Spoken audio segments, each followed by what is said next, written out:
ئەم کاتان باش بەڕێزان بەشێک لە مانشێت و هەواڵی ئەمڕۆی میدیاکانی جیانتان لە بڕگەی ڕۆژنامەوانی بۆ دەخەمەڕ و لە مەڵپەڕی واشنگتن پۆست بڵاوکراوەتەوە وەزارەتی بەرگری ئەمریکا پلانێکی فراوانی داڕشتووە بۆ کۆنتڕۆڵکردنەوەی مووسڵ بە بەشداری هێزە کوردەکان و هێزە عێراقیەکان بۆ کۆنتڕۆڵکردنەوەی شارەکە لە چەند بەرێکی جیاوازەوە. بەڵام ڕۆژنامەکە نووسیوێتی بەرپرسانی کورد چاوەڕێی ئامادەیی هێزە عێراقیەکانن.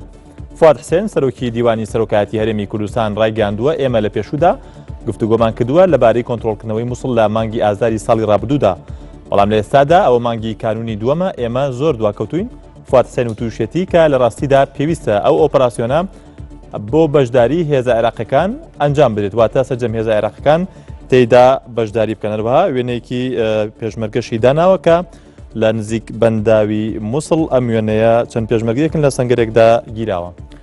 ئاژانسی هەواڵی ئەیپی بڵاوی کردوتەوە فەلا مستەفا ڕایگەاندووە ئێمە ڕوبەڕووی قەیرانی دارایی بووینێتەوە. فەلا مستەفا بەرپرسی فەرمانگەی پەیوەندیەکانی دەرەوەی حکوومەتی هەرێمی کوردستان ڕایگەاند بەردەوامیدان بە جەنگێکی پڕخەرجی دژ بە داعش و دابینکردنی خزمەتگوزاریەکان بۆ 1,800,000 ئاوارە و پەنابەر لەگەڵ دابەزینی نرخی نەوت وای کردووە کە نەتوانین لە دۆخێکی سەقامگیری ئابووری دابین.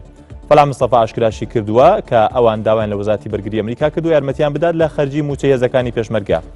فەلا مستەفا ڕاشیگەاندووە ساڵانە نزیکەی 2 ملیار دۆلاریان پێویستە بۆ خەرجی و موچەی هێزەکانی پێشمەرگە. لە وۆڵ ستریت جۆرناڵی ئەمریکیش بڵاوکراوەتەوە کۆمیسیۆنی یەکێتی ئەوروپا هەوڵدەدات میکانیزمێکی ئۆتۆماتیکی بۆ دابشکردنەوەی پەناخوازان لە تەواوی ئەوروپادا بگرێتە بەر.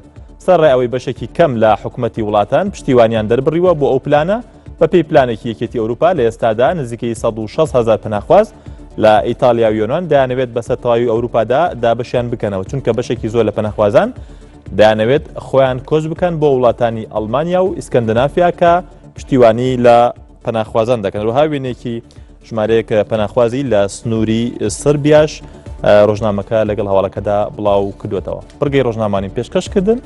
کاتێکی خۆش.